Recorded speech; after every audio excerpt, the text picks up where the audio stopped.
Bab 1511, Teguh dan tak tergoyahkan. Setelah selesai berbicara, Tasrif Adaro tampak teringat sesuatu. Selain itu, aku telah menyiapkan beberapa pil obat untuk membantumu dalam latihan. Di dalam sumur langit suci ini, semuanya tidak kekurangan, hanya saja kekurangan ahli apoteker tingkat tinggi. Dulu, para ahli yang membawa murid-murid mereka untuk mendirikan tempat ini, sayangnya bahkan di antara mereka tidak ada ahli dalam pembuatan pil. Jadi teknik pembuatan pil yang diwariskan tidak begitu kuat, dan resep pil pun sangat sedikit. Pil-pil ini, kamu harus benar-benar menghargainya, banyak di antaranya bahkan masih dari para senior yang dulu. Aksa Wijaya tidak menolak, meskipun pil-pil di sini tidak bisa dibandingkan dengan miliknya, setidaknya ini adalah niat baik dari pihak lain, dan dia bisa membalasnya dengan lebih baik di kemudian hari. Tanpa banyak berpikir, Aksa Wijaya langsung berkata, "Aku siap kapan saja. Aku sudah mempersiapkan diri selama lebih dari setengah tahun." Tasrif Adaro berkata, "Baiklah, aku akan mengambilkan pil-pilnya untukmu. Kamu tunggu di gerbang gunung, aku akan membawamu ke puncak langit suci." Aksa Wijaya mengangguk, lalu keduanya berpisah untuk melaksanakan tugas masing-masing. Dalam perjalanan menuju gerbang gunung, Aksa Wijaya berkomunikasi dengan si kecil. "Periksa lagi, apakah kamu masih dibatasi? Sekitar sini sepertinya ada perubahan besar pada kekuatan spiritual, seharusnya sudah berbeda dari sebelumnya. Aku merasa pembatasan di sini jauh berkurang dibandingkan sebelumnya." Si kecil merasa cemas setelah merasakan dengan hati-hati. Sepertinya tidak ada pembatasan lagi. Ternyata orang-orang besar di sumur langit suci ini memang punya cara, kalau begitu, kemungkinan besar Raja Iblis Tulang juga tidak akan dibatasi. Jika dia bisa muncul, itu akan sangat bagus. Kamu harus ingat, gurumu yang murah hati ini, pasti bukan tandingannya. Aksa Wijaya berkata, "Aku tidak punya permusuhan dengannya.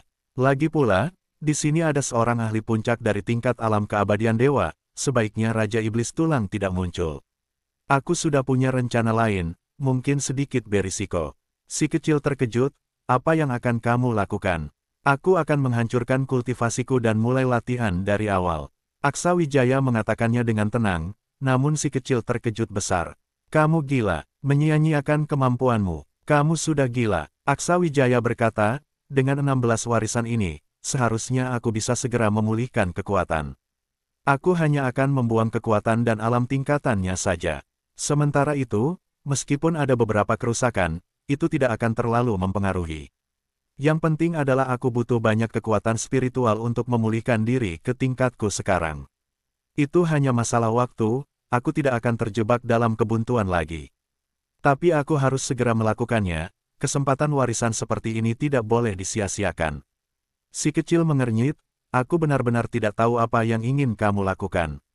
Aksa Wijaya menjawab, "Kitab kuno teknik dewa penciptaan dan keselarasan alam semesta. Untuk bagian pelatihan energi Ki, aku harus melakukannya seperti ini. Setelah aku berlatih, kamu akan paham keajaiban dari teknik ini. Aku bisa dengan jelas memberitahumu bahwa ini bukan pertama kalinya aku menghancurkan kemampuanku. Namun sebelumnya, alam tingkatannya tidak setinggi sekarang, dan ini juga tidak akan menjadi yang terakhir. Ada keuntungan dalam memulai ulang, bisa memperbaiki kekurangan-kekurangan yang tidak bisa diperbaiki sebelumnya, dan dengan bantuan pil obat, intinya tidak ada kerugian." Si kecil mengerutkan kening, "Ini benar-benar terburu-buru. Aku tidak menyarankan kamu untuk melakukannya. Siapa tahu apakah Tasrif Adaro bisa dipercaya." Aksa Wijaya tertawa, "Tidak ada yang perlu dikhawatirkan. Kamu dan Raja Iblis Tulang bisa muncul, di sini belum ada orang yang bisa menyusahkan aku. Bahkan jika seorang ahli dari puncak alam keabadian dewa turun tangan, selama aku ingin menghindar, dia tidak akan bisa berbuat apa-apa pada kita. Bahkan tanpa warisan-warisan itu pun tidak masalah, hanya akan sedikit membuang waktu saja." Si kecil sangat mengerti. Apapun yang sudah diputuskan oleh Aksa Wijaya, tidak ada gunanya lagi jika ia berkata banyak. Aksa Wijaya jelas sudah memiliki rencana sendiri, yang perlu dia lakukan hanya menjaga dan melindungi Aksa Wijaya. Aksa Wijaya tidak menunggu di gerbang gunung, sebaliknya meninggalkan tanah suci sekte ini, lalu mulai merasakan aura Raja Iblis Tulang.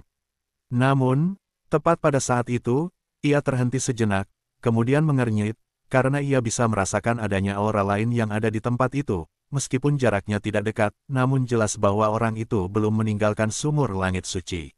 Endok Ayu, kenapa gadis ini belum pergi? Namun, setelah Aksawijaya berpikir sejenak, dia bisa memahami mengapa Endok Ayu ada di sini. Tanpa berkata lebih banyak, Aksawijaya mengumpulkan auranya dan mulai merasakan keberadaan Raja Iblis Tulang. Dia segera merasakan energi spiritual Raja Iblis Tulang mengalir ke dalam sumur langit suci. Ternyata, setelah realem kuno ini ditutup, banyak batasan yang menghilang bersamaan dengan itu. Hal ini membuat Aksawijaya merasa sedikit lega. Dia kemudian melepaskan auranya, mencari batu jiwa Endok Ayu. Datanglah kepadaku. Di sisi lain, Endok Ayu berjalan tanpa tujuan. Dia tidak tahu kemana harus mencari Aksawijaya. Sementara itu, dia memutuskan untuk menunggu dan mencoba memahami lebih banyak tentang tempat ini dari para penduduk asli sebelum membuat rencana.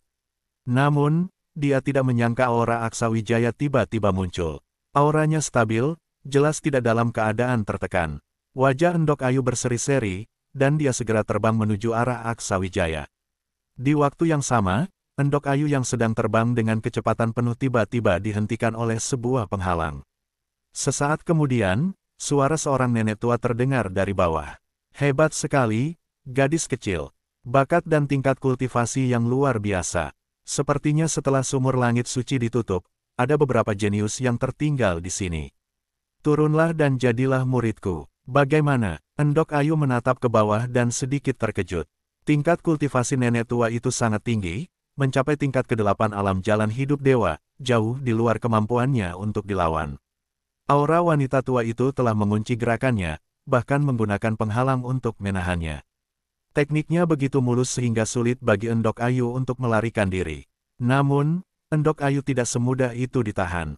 Dia menggunakan diagram spiritual penghancur formasi dan berhasil menembus penghalang tersebut dengan cara yang aneh. Dia terus melarikan diri tanpa memedulikan ahli tersebut, sadar bahwa dia bukan lawan yang sebanding.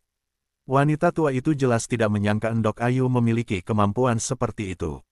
Namun, dia tidak mungkin membiarkan seseorang yang begitu berbakat pergi begitu saja.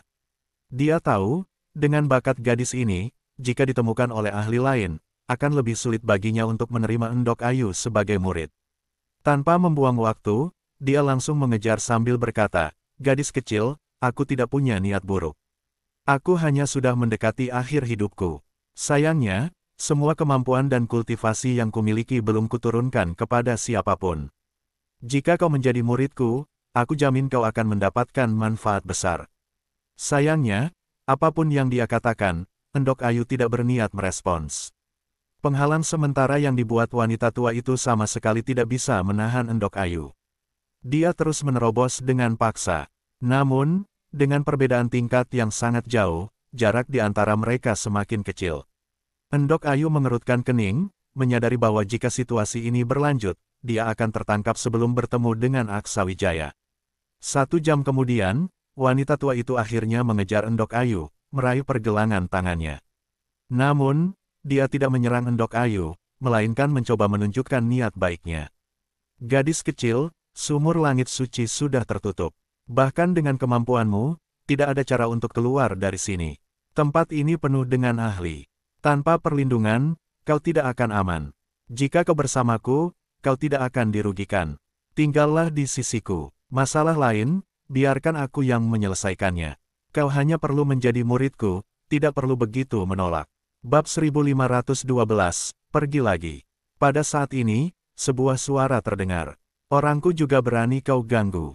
Kau benar-benar tidak menganggapku ada." "Iya." Mendengar suara itu, perempuan tua itu tertegun sejenak, lalu langsung menoleh ke arah sumber suara. Terlihat 2 sosok dengan cepat melesat ke arahnya. Mereka bukan orang lain, melainkan Tasrip Adaro dan Aksawijaya. Aksawijaya, setelah mengetahui bahwa Endok Ayu sedang dikejar oleh seorang ahli, langsung memberitahu Tasrip Adaro tentang situasi tersebut. Tasrip Adaro pun segera setuju tanpa ragu-ragu. Keduanya bergegas secepat mungkin untuk membantu Endok Ayu keluar dari bahaya. Perempuan tua itu mengerutkan alisnya dan berkata, "Tasrip Adaro, apa maksudmu? Dalam mencari murid, semua orang mendapatkan yang mereka bisa dengan kemampuannya masing-masing. Apa kau lupa apa yang kau katakan di puncak langit suci dulu?" Setelah berkata demikian, pandangannya jatuh pada Aksawijaya yang ada di samping, dan matanya mulai bersinar. "Oh, Bukankah anak ini adalah... Hari itu, dia juga ada di puncak langit suci. Dalam sekejap, dia mengenali identitas Aksawijaya, pemuda yang dengan paksa masuk ke puncak langit suci dan membawa pergi semua talenta luar biasa di sana. Bagaimana mungkin dia tidak terkejut? Namun, segera dia menyadari sesuatu dan memandang Tasrip Adaro dengan marah. Bagus sekali kau, Tasrip Adaro. Kau sudah mendapatkan murid, lalu masih berani mengacaukan urusanku. Jangan bertindak terlalu jauh. Tasrip Adaro menjawab, muridku aku dapatkan dengan kemampuanku sendiri. Kalau kau tak terima, silakan coba. Tapi gadis kecil ini akan kubawa pergi. Kalau kau tidak puas, kau boleh mengadukan aku kepada Tuan Besar. Aku siap menerima segala konsekuensinya. Perempuan tua itu merasakan aura Tasrip Adaro yang sepenuhnya menguncinya dengan sangat kuat. Dia sangat mengenal Tasrip Adaro dan tahu sifatnya yang keras kepala. Bahkan peraturan Tuan Besar tidak ia pedulikan, apalagi memberikan muka padanya. Sekarang, Tasrip Adaro telah mencapai tahap alam keabadian dewa, dan hanya dengan ini saja ia sudah sepenuhnya ditekan tanpa ruang untuk bernegosiasi. Melihat murid dengan potensi luar biasa itu lepas dari genggamannya, perempuan tua itu merasa kesal. Namun, dia tetap melepaskan Endok Ayu, yang segera terbang ke arah Aksawijaya dengan wajah gembira. Perempuan tua itu berkata, Tasrip Adaro, aku pasti akan mengadu kepada Tuan Besar tentang pelanggaranmu. Aku ingin melihat, apakah Tuan Besar akan memaafkanmu. Setelah berkata demikian, perempuan tua itu langsung pergi menjauh dengan menggunakan ilmu terbang. Tasrip Adaro mengerutkan alisnya dan berkata kepada Aksawijaya, sepertinya kali ini kita akan menghadapi sedikit masalah. Namun, Aksawijaya tampak putri suci. Tenang saja, tidak akan terjadi apa-apa. Aku masih punya hubungan baik dengan seseorang di belakang gunung. Selama aku tidak mengatakan kau melanggar aturan, senior itu juga takkan berkata apa-apa. Tasrip Adaro terlihat sedikit terkejut. Kau benar-benar mau membantuku? Aksawijaya tertawa. Bagaimanapun juga, kau guruku. Aku masih menunggu warisanmu. Tasrip Adaro ikut tertawa. Tenang saja, warisan itu pasti untukmu. Setelah kita tiba di puncak langit suci, jangan buat masalah denganku. Sekarang, dunia rahasia kuno sumur langit suci sudah tertutup. Sebaiknya kau fokus pada cara meningkatkan tingkatmu. Gadis kecil di sampingmu ini punya bakat yang luar biasa. Kalau kau mau, aku bisa merekomendasikan seorang guru untuknya. Dengan aku sebagai penengah, dia pasti akan mendapatkan manfaat paling banyak. Belum sempat Aksawijaya menjawab, Endok Ayu langsung berkata, lupakan saja. Aku tidak suka dengan urusan berguru seperti itu, terlalu merepotkan. Cara apa yang kau gunakan untuk membuat kakakku berguru? Aku yakin itu tidak lain dari ancaman dan bujukan, kan? Melihat Endok Ayu begitu langsung, Tasrip Adaro pun merasa agak canggung. Meski enggan mengakuinya, kenyataannya memang begitu. Jika bukan karena hal itu, Aksawijaya pasti sudah meninggalkan dunia rahasia kuno sumur langit suci sejak lama. Aksawijaya berkata dari samping, kamu jangan bicara seperti itu. Kenapa kamu tidak pergi bersama mereka? Wajah kecil Endok Ayu memerah. Aku tinggal di sini untuk menunggu kakak. Kalau belum menemukanmu, aku tidak akan pergi. Lagi pula, aku juga bisa tetap berlatih di sini. Di samping, Tasrip Adaro tersenyum sambil memandang Aksawijaya. Tidak disangka, bocah bandel seperti kamu ternyata cukup menarik perhatian. Bahkan ada adik kecil seperti ini yang setia menunggumu. Aksawijaya menjawab, jangan bercanda. Tanpamu, aku pasti sudah membawa mereka keluar dan mencari tempat untuk berlatih. Sebaiknya kita segera pergi ke puncak langit suci, selesaikan semuanya, lalu aku bisa menerima warisan itu. Aku sudah tidak sabar lagi. Mendengar itu, Tasrip Adaro tertawa. Makanan enak tak takut terlambat. Tenangkan dulu dirimu. Lagi pula, jalanmu berbeda dengan yang lain. Untuk meningkatkan tingkat kultivasi, bukan hanya mengandalkan warisan. Yang lebih penting adalah pemahaman dan kondisi hati. Ini tidak bisa kubantu. Semua tergantung usahamu sendiri. Aksawijaya mengangguk. Aku paham itu. Namun, Aksawijaya tidak memberitahu pemikirannya kepada Tasrip Adaro. Jika dia tahu, pasti dia tidak akan setuju Aksawijaya mengambil risiko untuk menghancurkan kultivasi dirinya sendiri. Hal semacam itu bukan pilihan yang diambil oleh orang waras, apalagi Aksawijaya sudah mencapai tingkat ke-8 dari alam spiritual dewa. Mengulang kultivasi dari awal tentu bukan hal yang mudah. Ketiganya melanjutkan perjalanan langsung menuju puncak langit suci. Setelah dimensi rahasia ini tertutup, para kultivator lokal mulai bergerak aktif. Sering terlihat kelompok-kelompok kecil berkeliaran di luar untuk berlatih. Namun, ketiganya tidak mengganggu mereka, dan para kultivator itu juga tidak merasa aneh melihat orang-orang terbang di udara. Dalam perjalanan, Endok Ayu berkomunikasi dengan Aksa Wijaya lewat transmisi suara. "Kakak, apakah orang ini bisa dipercaya? Aku merasa dia agak mencurigakan." Aksa Wijaya menjawab, "Seharusnya dia tidak berniat jahat. Bahkan jika dia punya rencana buruk, tidak perlu dikhawatirkan. Karena setelah dimensi kuno sumur langit suci ini tertutup, aturan-aturan yang membatasi para kultivator juga lenyap. Di sisiku ada para ahli, jadi dia bukan ancaman. Kalau dia sungguh-sungguh menganggapku murid, aku juga akan membantunya. Jika tidak, dan dia punya niat buruk, aku juga tidak akan takut." Mendengar itu, Endok Ayu tampak senang. Sudah bukan rahasia lagi bahwa Aksa Wijaya selalu dilindungi oleh para ahli. Terutama di dunia besar, para ahli di sisinya beberapa kali muncul, setiap kali memperlihatkan kekuatan luar biasa yang sulit dilawan oleh para kultivator biasa. Ketika mereka sampai di puncak langit suci beberapa hari kemudian, suasana di tempat itu sudah sangat berbeda dari sebelumnya. Dimensi kuno sumur langit suci yang terbuka jelas membawa perubahan besar pada aturan di tempat ini, termasuk puncak langit suci. Aksa Wijaya merasakan aura di sekitarnya dengan cermat dan tak bisa menahan kekagumannya. Kelebihan energi spiritual di tempat ini bisa dibandingkan dengan Gunung Seribu Awan, meskipun tanpa tambahan energi spiritual dari pohon dewa. Tempat ini sudah menjadi lokasi pelatihan yang luar biasa. Kali ini, mereka tidak perlu mengambil jalan memutar. Tasrip Adaro langsung membawa mereka naik gunung melalui jalan utama untuk menemui seorang kultivator puncak tahap alam keabadian dewa, kemudian membawa Aksa Wijaya untuk menerima warisan pertamanya. Saat membawa Aksa Wijaya dan Endok Ayu, Tasrip Adaro tampak sangat bersemangat. Setiap kali bertemu ahli, dia akan memperkenalkan identitas Aksa Wijaya. Di mata para ahli Gunung Seribu Awan, Aksa Wijaya bukan orang asing. Dia adalah anak muda yang menarik dan penuh kejutan. Saat kunjungannya yang lalu, dia bahkan mengacaukan rencana mereka. Namun, tidak ada yang menyangka dia akan menjadi murid Tasrip Adaro. Hal ini membuat banyak orang merasa iri. Tasrip Adaro sendiri jelas menikmati pujian dari orang-orang di sekitarnya. Menerima Aksa Wijaya sebagai murid jelas memberinya kebanggaan tersendiri. Bab 1513, menghancurkan kekuatan sendiri. Posisinya di puncak langit suci memang sudah cukup tinggi, hanya kalah dari seorang praktisi puncak di daerah belakang gunung. Selain itu, dia memiliki kedudukan tertinggi dalam hal kekuatan, dan seringkali memiliki pengaruh besar. Karena itu, sampai ke puncak, tidak ada yang menghalanginya. Di sini adalah tempat latihan sehari-hari bagi Tasrip Adaro, meski area tersebut tidak terlalu luas.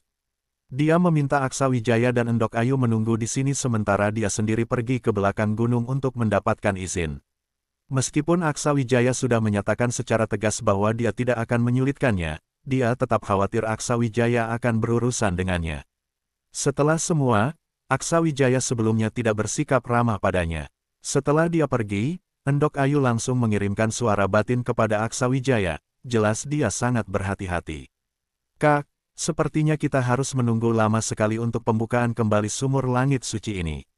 Sebelumnya aku sudah mencoba merasakan dunia luar, berharap bisa menggunakan metode rahasia dari klan kami untuk menemukan cara keluar, tapi tidak ada hasilnya. Aku tidak bisa merasakan apapun dari luar.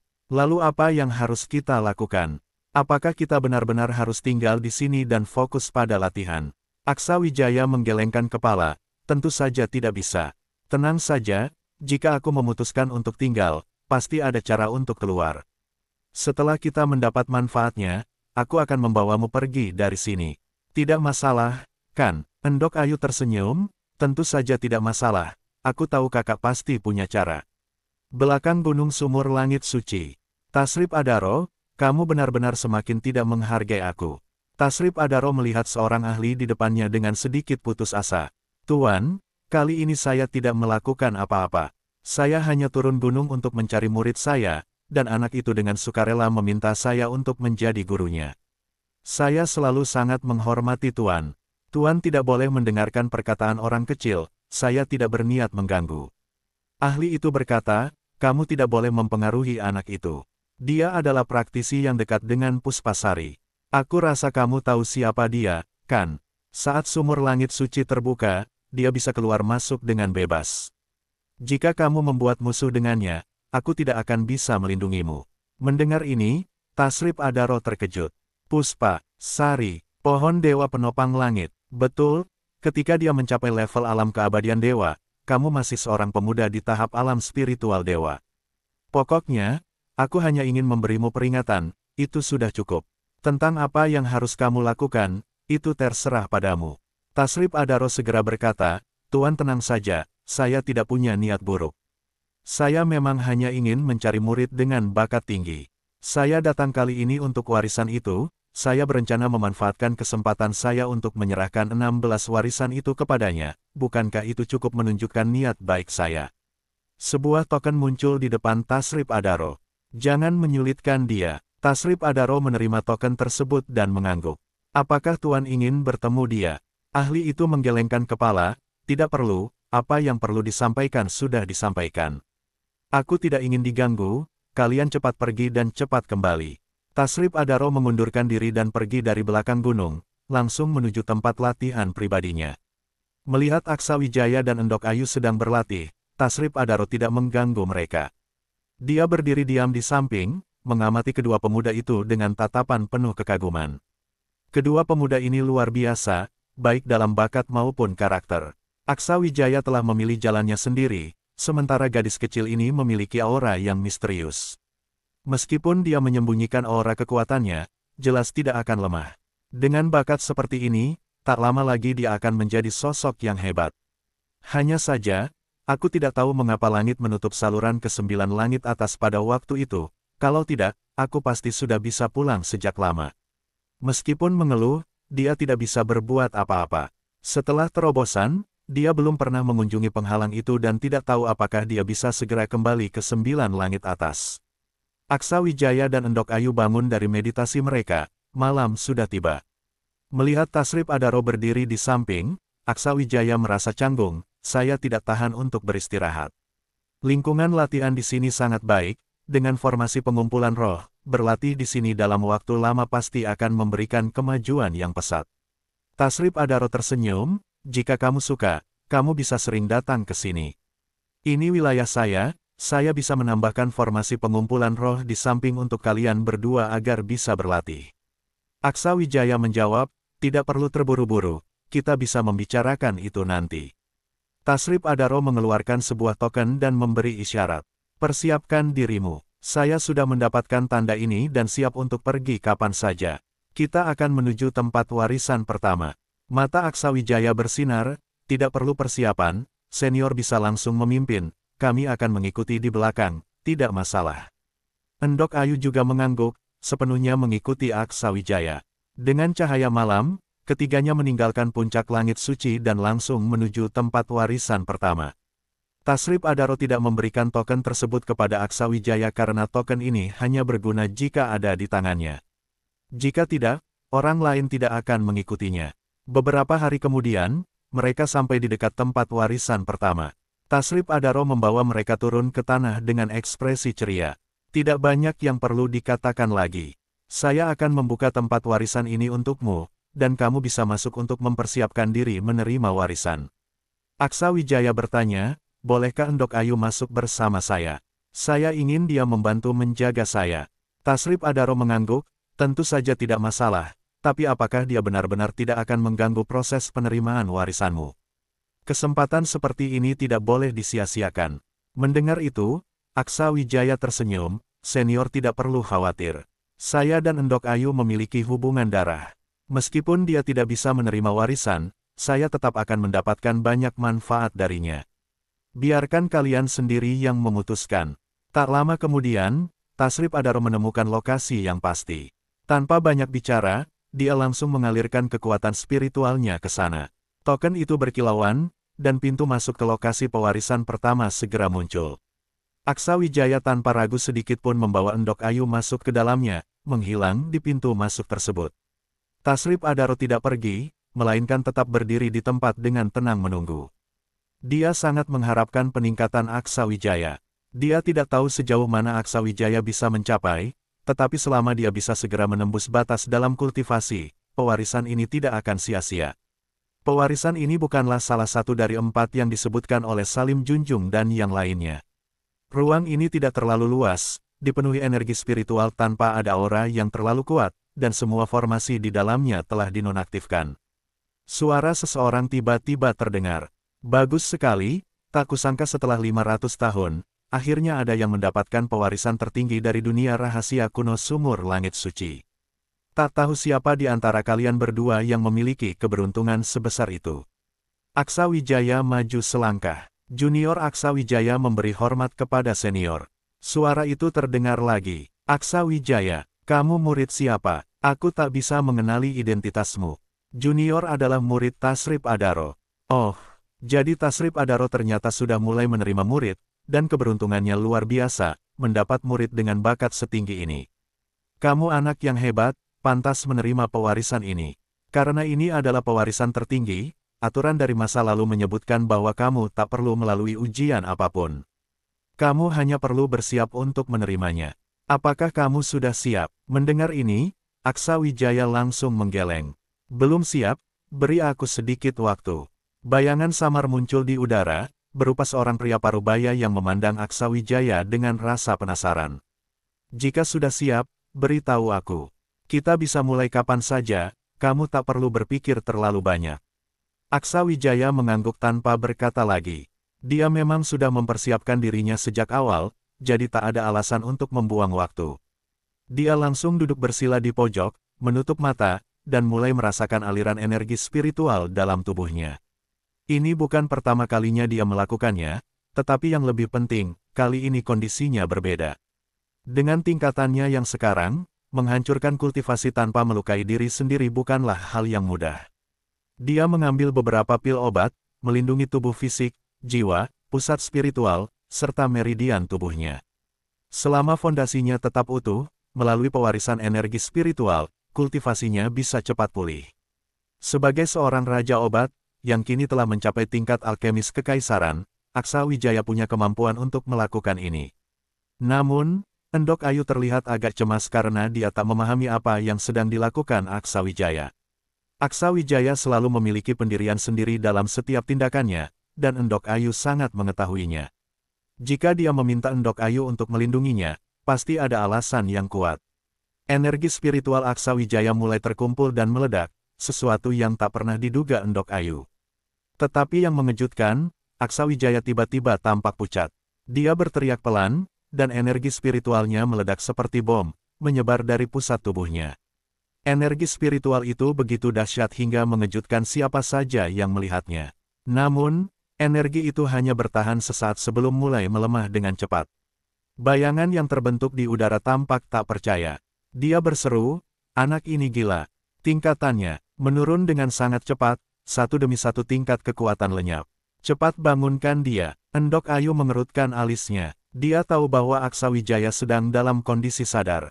Meski tak paham alasan tindakannya, dia percaya Aksawijaya memiliki rencana dan pertimbangannya sendiri. Tak heran dia meminta Endok Ayu untuk menjaganya. Apa yang dilakukannya memang terlalu mengejutkan. Proses itu belum selesai. Tingkatan Aksawijaya terus menurun, dari tahap alam spiritual dewa ke tahap alam jiwa agung, lalu turun lagi ke tahap alam perampasan jiwa, dan terus berlanjut. Saat ini, aura Aksawijaya tak lagi sekuat sebelumnya. Wajahnya pucat, dan tingkatannya menjadi sangat kacau. Melihat tingkatannya terus menurun, Endok Ayu mulai khawatir. Bukan hanya dia, dalam tubuh Aksawijaya, makhluk kecil yang tinggal di sana tampak sangat marah. Gila, kau benar-benar gila. Namun, Aksawijaya mengabaikannya. Setelah membuat keputusan, dia tidak punya alasan untuk menyesal. Akhirnya, tingkatannya jatuh ke tahap paling dasar, tubuhnya memancarkan cahaya. Aksawijaya mulai memusatkan pikirannya ke dalam tubuh, memperhatikan lautan energinya yang telah menyusut kecil. Meski begitu, energi cahaya dan kegelapan masih berputar, demikian juga prinsip teknik alkimianya. Di tengah lautan energinya, sebuah buku emas terbuka. Itu adalah kitab kuno teknik Dewa Penciptaan dan Keselarasan Alam Semesta. Buku itu berhenti di bab pelatihan energi, dan Aksawijaya mulai membaca serta berlatih tanpa membuang waktu sedetik pun. Dia tahu betul bahwa semakin cepat dia menyelesaikan ini, semakin kecil dampaknya pada dirinya akibat penghancuran kultivasi tersebut. Bab 1514, Awal Mula Pewarisan. Teknik spiritual ini telah dikuasai sebagian oleh Aksa Wijaya. Meski setiap teknik berbeda, semuanya memiliki hubungan erat satu sama lain. Dengan bertambahnya jumlah teknik yang dilatih, proses latihannya menjadi jauh lebih mudah dibanding sebelumnya. Ditambah lagi, tingkat pemahaman dan kondisi mental Aksa Wijaya saat ini jauh lebih matang daripada saat awal mulai berlatih. Oleh karena itu, untuknya, memulai bab latihan energi Ki tidaklah sesulit yang dibayangkan.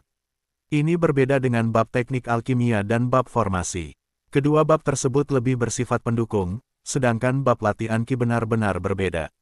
Teknik ini secara langsung memengaruhi metode latihan Ki Aksa Wijaya, memberikan peningkatan signifikan pada teknik 5 elemennya. Tidak ada teknik lain yang dapat dibandingkan dengannya. Saat ini, Aksa Wijaya sangat serius, berusaha agar tidak melewatkan satu pun detail. Dia menyembunyikan seluruh aura dan berkonsentrasi penuh, merasakan setiap kata dalam bab latihan Ki. Seolah-olah setiap kata mengalami perubahan, memberinya pemahaman baru di setiap momen. Buah esensi dewa juga mulai menunjukkan kemampuannya, membantu Aksa Wijaya tetap tenang sepenuhnya. Ia berharap bisa memahami bab latihan Ki ini secepat mungkin, memulihkan kekuatannya, dan perlahan-lahan memperdalam pemahaman. Aksa Wijaya merasa sangat senang. Bab latihan Ki ini ternyata jauh lebih kuat dari yang dia bayangkan. Di dalamnya terdapat berbagai metode latihan mental yang dapat meningkatkan kendali dirinya serta memperkuat teknik latihan Ki-nya. Peningkatan ini melampaui dasar yang sudah ia miliki, dan seiring dengan peningkatan kekuatannya, kemampuan ini juga akan terus bertambah. Tak bisa disangkal, bab latihan Ki ini sangat cocok untuk Aksa Wijaya saat ini. Kemajuannya saat ini sangat lambat dan sulit, sehingga ia harus tinggal di setiap tingkat kecil untuk waktu yang lama sebelum dapat melanjutkan ke tingkat berikutnya. Namun, para musuh dan lawannya terus bertambah kuat. Oleh karena itu, dia juga harus menemukan cara untuk meningkatkan kekuatannya, yang menjadi alasan utama mengapa dia terus berkembang. Jika bab teknik alkimia adalah dasar dari latihan tubuh dalam teknik ini, maka bab latihan Ki adalah inti dari latihan Ki. Aksa Wijaya percaya bahwa peningkatan kali ini akan memberinya sublimasi lebih lanjut dalam kekuatan, membawa dirinya ke tingkat yang lebih tinggi. Tanpa ragu-ragu, baginya, latihan bukanlah hal yang sulit. 2 jam kemudian, ia tiba-tiba membuka matanya. Dengan mata yang bersinar penuh semangat, dia langsung melangkah menuju bayangan ilusi tersebut. "Senior, saya ingin menerima pewarisan ini." Bayangan itu mengernyitkan dahi, tampak bingung dengan tindakan Aksa Wijaya. Tak terhitung orang yang berusaha keras sepanjang hidup mereka untuk meningkatkan kekuatannya, namun pemuda berbakat ini, yang begitu mudah telah mencapai alam spiritual Dewa ke-8, justru menghancurkannya di hadapannya. Kemudian, saat berada dalam kondisi lemah, dia malah ingin menerima pewarisan. Ini sungguh aneh. Bayangan itu memperingatkan Aksa Wijaya, pewarisan ini memiliki daya hentak yang sangat kuat. Saat ini, kekuatanmu hanyalah di tingkat latihan tubuh, sangat sulit untuk menanggungnya. Laut Kimu terlalu lemah, kemungkinan besar akan langsung meledak. Aku hanyalah sebuah manifestasi pikiran ilahi, tidak bisa membantumu dalam pewarisan ini, juga tidak dapat mengontrol intensitas pewarisan. Pikirkan baik-baik, jika tidak sanggup, lebih baik mundur dulu. Tunggu hingga kamu mencapai tingkat alam perampasan jiwa, baru kembali.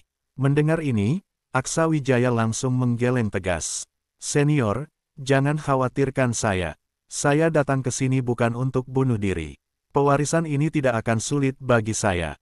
Tolong mulai sekarang juga." Melihat keteguhan hatinya, bayangan itu mengangguk dan tidak berkata lagi. Dia meminta Aksa Wijaya duduk bersila di depannya. Energi spiritual mulai berkumpul di atas kepala Aksa Wijaya, terus berputar dan meningkatkan intensitas aura, menunjukkan kekuatan energi spiritual yang luar biasa. Aksa Wijaya tetap tenang. Dia menelan 2 pil obat, lalu menunggu dengan tenang pewarisan tersebut. Dia sepenuhnya fokus dan penuh harapan. Energi spiritual yang dahsyat menyelimuti Aksa Wijaya. Aura yang sangat kuat mulai terasa, dan Aksa Wijaya dapat merasakan perubahan signifikan dalam auranya.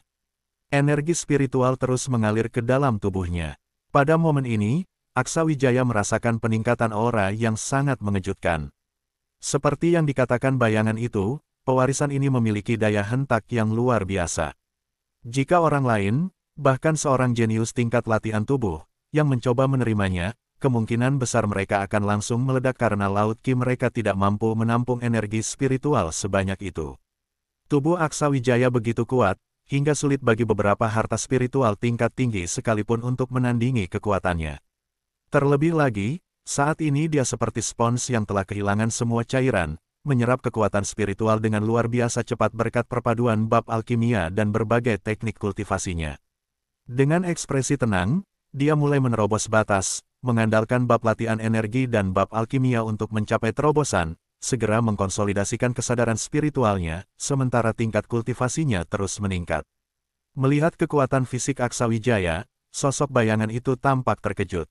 Tubuh fisik ini, betapa kuatnya. Endok Ayu juga memperhatikan perubahan Aksa Wijaya dengan mata berbinar. Dia bisa merasakan perubahan aura Aksa Wijaya. Dengan perpaduan kekuatan warisan ini, kecepatan pemulihannya sungguh luar biasa. Aksa Wijaya secara berkala menelan pil obat dan terus mencoba memperkuat tubuhnya.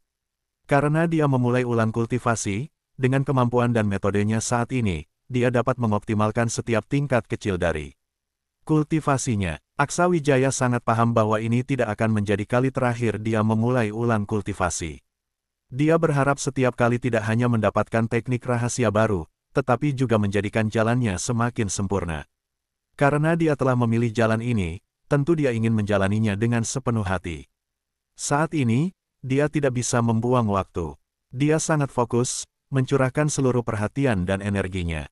Ketika dia merasakan kekuatan spiritual yang luar biasa itu, dia merasa sangat puas. Jika semua 16 warisan ini memiliki intensitas kekuatan spiritual seperti ini, dia yakin bisa mengembalikan tingkat kultivasi sebelumnya, bahkan mungkin meningkatkannya lebih jauh. Hal ini sebetulnya bukan sesuatu yang sulit. Namun, metode seperti ini hanya mungkin dilakukan oleh Aksa Wijaya dalam kondisi saat ini. Alasannya sederhana, Aksa Wijaya tidak perlu memahami atau meningkatkan tingkatannya melalui pengalaman. Untuk memulihkan tingkatan kultivasi sebelumnya, dia hanya membutuhkan kekuatan spiritual dari warisan yang cukup, sesuatu yang tidak bisa dilakukan orang lain. Adapun teknik-teknik lain dalam warisan ini, Aksa Wijaya tidak melatihnya. Dia hanya menyimpannya dalam ingatan tanpa menganalisisnya secara mendalam. Saat ini, baginya, meningkatkan tingkat kultivasi adalah prioritas utama. Waktu berlalu dengan cepat. Setengah bulan kemudian, Tasrip Adaro masih menunggu di luar tempat warisan. Aksa Wijaya membutuhkan waktu lebih lama dari yang diperkirakan untuk menyerap warisan itu, tetapi dia hanya bisa menunggu. Tak lama kemudian, dia merasakan fluktuasi kekuatan spiritual di pintu masuk tempat warisan. Tanpa banyak bicara, dia segera berjalan ke arah itu. Sesaat kemudian, dua sosok muncul dari kekosongan, salah satunya adalah Aksa Wijaya. Tasrip Adaro awalnya menyambut Aksa Wijaya dengan penuh semangat, bersiap menanyakan pengalamannya. Namun, sekejap kemudian, dia terkejut, matanya membelalak tak percaya. Tingkat pertama alam perampasan jiwa. Ini tidak mungkin. Apa yang terjadi? Bagaimana dengan tingkat kultivasimu? Apa kau mengalami gangguan dan jatuh tingkat? Aksa Wijaya ternyata sudah mempersiapkan penjelasannya.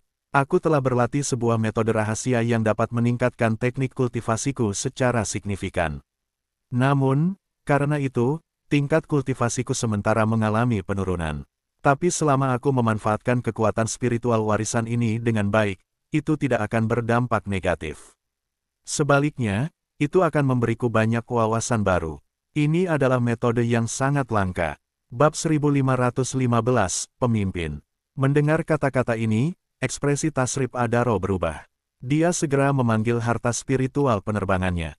Situasinya mendesak, kita harus segera menuju warisan kedua, jangan buang-buang waktu di sini. Jika tingkat kekuatan kita benar-benar jatuh, itu akan menjadi masalah. Dia tidak bisa hanya diam melihat Aksa Wijaya menjadi tak berguna, dia masih mengandalkan Aksa Wijaya untuk meneruskan posisinya. Di Sekte Langit, tidak terasa, 1 tahun telah berlalu. Sekte Langit berkembang pesat, jumlah murid meningkat pesat. Standar penerimaan murid di Sekte Langit semakin tinggi, semakin sempurna. Luas area di Gunung Seribu Awan memang tidak terlalu besar. Rahib Sakala juga tidak berencana untuk menjadikan Sekte Langit seperti sekte besar lainnya yang membangun kekuatan besar di dunia luar. Setidaknya, saat ini itu bukan waktunya. Bagaimanapun, dia harus mendapatkan izin dari Aksa Wijaya sebelum bertindak. Jika bertindak sendiri, itu bisa membawa risiko besar. Farid Salakan dan yang lainnya sudah berada di sini selama setahun untuk meditasi. Peningkatan mereka di sumur langit suci membutuhkan banyak waktu untuk mengukuhkan kekuatan mereka. Warisan yang kuat seperti itu sangat jarang dan berharga bagi mereka. Yang terpenting, teknik yang dibawa oleh warisan tersebut adalah sesuatu yang tidak bisa mereka dapatkan di 9 benua, bahkan lebih tinggi dari teknik yang ada di 9 langit bawah. Dengan alasan ini saja, mereka sudah memperoleh banyak manfaat dari warisan tersebut. Selama tahun ini, tidak ada kabar apapun tentang Aksa Wijaya. Grace Patubun beberapa kali mengirim orang untuk menanyakan kabar, namun sayangnya Aksa Wijaya tetap menghilang. Dalam waktu singkat 1 tahun ini, perubahan besar juga terjadi di 9 benua. Anak muda dari 9 langit terus memasuki 9 benua untuk latihan, lingkungan di sini sangat baik, sangat cocok sebagai tempat latihan bagi para pemuda. Setidaknya mereka tidak perlu membuang waktu lagi mencari warisan. Banyak warisan kuno dan keluarga kuno muncul kembali, beberapa di antaranya sangat kuat, bahkan ada desas-desus bahwa beberapa kekuatan sudah ada lebih lama daripada Istana Langit. Jumlah ahli di alam keabadian dewa jelas meningkat, banyak yang secara aktif mendekati Grace Patubun. Di antara kekuatan-kekuatan ini, meskipun jumlah pemuda tidak terlalu banyak, setiap orang yang keluar adalah talenta luar biasa. Bahkan dikabarkan ada pemuda dengan kemampuan di alam hukum dewa, yang bukan berasal dari 9 langit, melainkan benar-benar dari 9 benua. Angin bertiup kencang, 9 benua terus berubah dengan cepat, banyak aspek yang menunjukkan datangnya era besar. 9 benua pasti akan bangkit kembali. Sementara itu, di dunia besar, klan-klan dewa kuno muncul, beberapa di antaranya bahkan mulai terbangun dari tidur panjang di tingkatan alam jalan hidup dewa. Sudah ada lebih dari 10 pemuda berbakat dari generasi muda. Setelah munculnya banyak klan dewa kuno, kini keluarga kekaisaran mulai merasa cemas. Mengingat kembali masa lalu, di era itu, mereka hanya menjadi bawahan dari klan dewa kuno, bahkan bukan hanya bawahan, beberapa di antaranya bahkan hanya pelayan. Di era itu, mereka yang tidak ada hubungan dengan klan dewa kuno hanya bisa menyebut diri mereka sebagai keluarga kerajaan. Namun kerajaan saat ini tidak ada artinya di masa lalu, banyak dari mereka bahkan hanya menjadi makanan darah bagi klan dewa kuno, dengan posisi yang sangat rendah.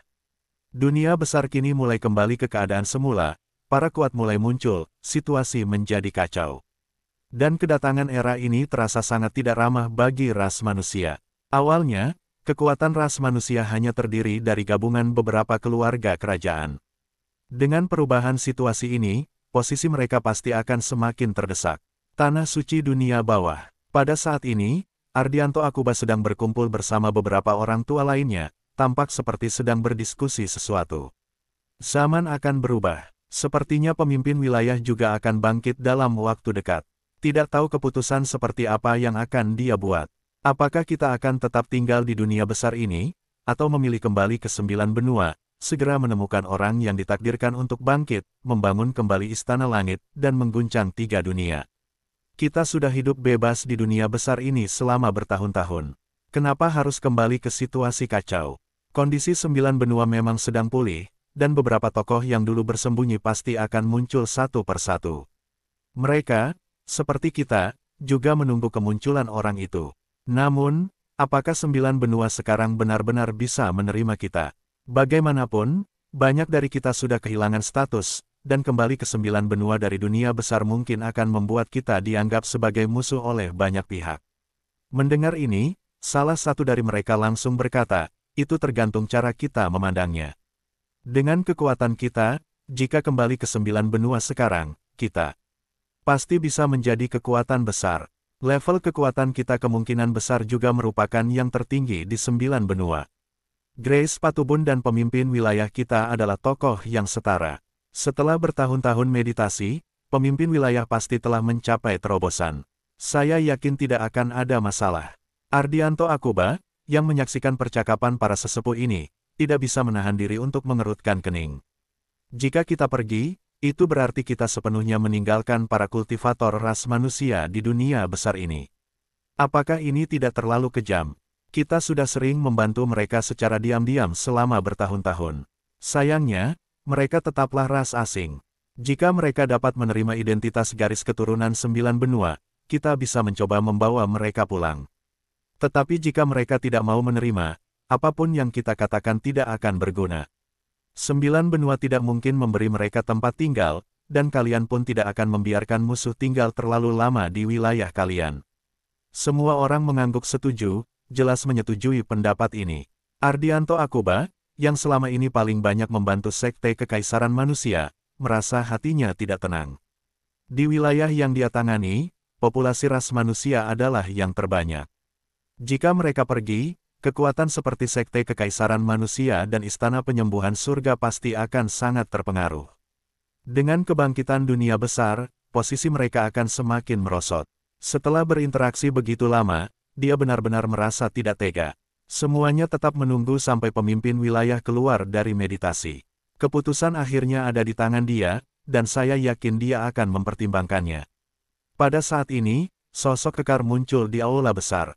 Pria ini tinggi dan gagah, auranya sangat kuat, memancarkan keangkuhan. Langkahnya mantap dan penuh energi saat mendekati kelompok tersebut. Ardianto Akuba dan yang lainnya segera berdiri. Hormat kami, pemimpin wilayah. Pria besar itu berkata, sudahlah, tidak perlu terlalu formal. Lama tidak bertemu, kalian semua ternyata sudah berubah menjadi orang tua. Apa kalian tidak rajin berlatih? Tingkat kultivasi kalian sepertinya tidak ada kemajuan. Sungguh mengecewakan. Ardianto Akuba menjawab, tekanan energi di dunia besar ini masih sangat kuat. Khususnya beberapa tahun yang lalu, aura spiritual di sini tidak terlalu padat, dan kekuatan hukum juga tidak lengkap. Ini benar-benar memengaruhi kemajuan kami. Apakah meditasi pemimpin wilayah kali ini membuahkan hasil? Sudah bertahun-tahun berlalu. Pria besar itu tertawa, tentu saja saya lebih kuat dari kalian. Meski peningkatannya tidak besar, saya sudah mencapai puncak sejati dari tingkat alam keabadian dewa dan dapat menyentuh tingkat yang lebih tinggi.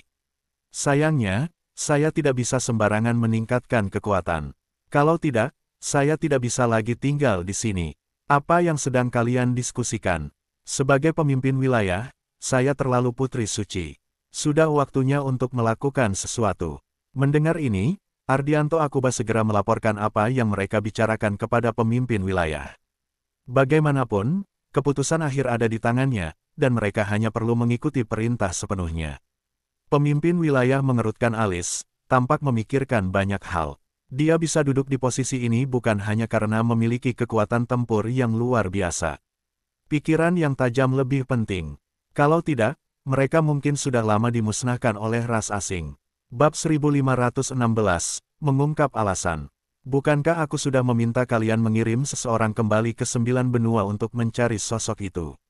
Apakah sudah ditemukan? Ardianto Akuba menjawab, kembali kepada Tuan Penguasa, kami telah mengirim 4 kelompok pemuda ke 9 benua, termasuk para putra suci dan putri suci, namun sejauh ini belum ada kabar apapun. Meski begitu, perubahan di 9 benua sangat besar. Intensitasnya kembali seperti era Istana Langit, kurasa tidak akan memakan waktu lama lagi. Jika belum ada kabar, berarti waktunya belum tiba. Kalian sebelumnya mengatakan telah menemukan Dewa Perang Grace Patubun.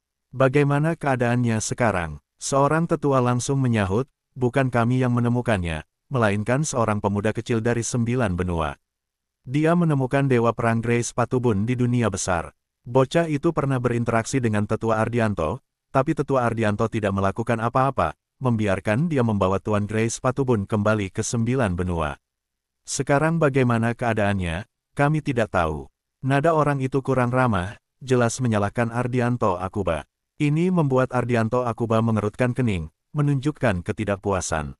Perlu dijelaskan dengan jelas. Tuan Grace Patubun kembali ke 9 benua, menurutku, bukan masalah besar. Selain itu, Aksa Wijaya bukanlah sosok biasa. Sejak dia memasuki dunia besar, aku sudah memperhatikannya. Nasibnya yang luar biasa tinggi adalah sesuatu yang belum pernah kulihat sebelumnya. Aku beberapa kali menduga dia adalah sosok yang kita cari. Sayangnya, kenyataannya tidak demikian. Namun, seorang pemuda dengan nasib sehebat itu, atau bahkan lebih besar, calon ahli masa depan, layak untuk kita perhatikan. Mungkin dia adalah masa depan 9 benua. Ucapan ini membuat tetua tadi mengerutkan kening dan memandang Ardianto Akuba dengan marah. Itu penghinaan besar. Istana Langit adalah yang sah, dan sosok itu adalah orang yang ditakdirkan oleh surga. Ardianto Akuba mengerutkan alisnya, tak menyangka dia dituduh sedemikian rupa.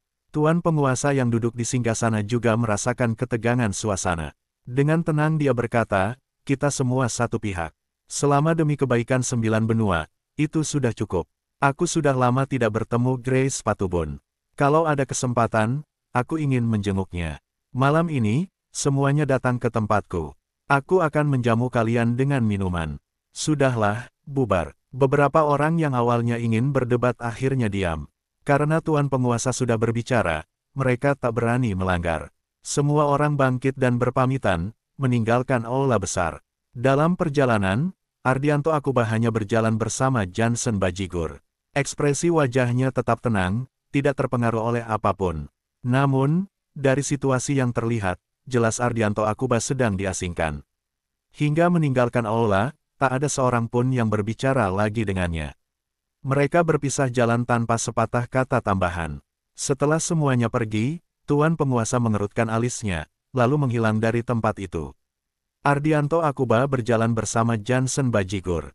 Johnson Bajigur langsung berkata, Kakak Ardianto, tampaknya posisi kita agak terjepit. Tidak menyangka orang-orang itu sampai menjadi seperti ini. Apakah mereka benar-benar terlalu kolot?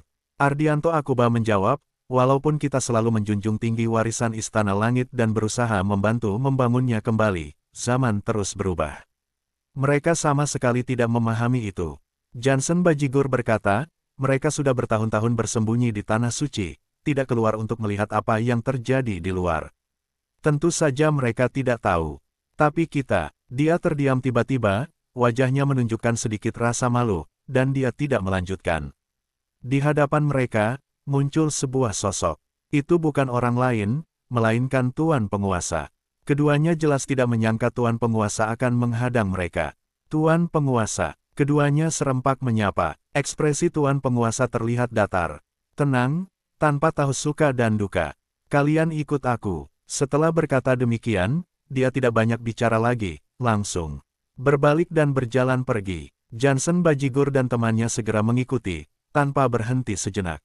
Di bagian terdalam dari Tanah Suci, ini adalah wilayah terlarang. Biasanya hanya para tetua dan sang penguasa yang diizinkan masuk ke sini. Tempat ini sangat tenang, namun juga terasa sedikit menyeramkan.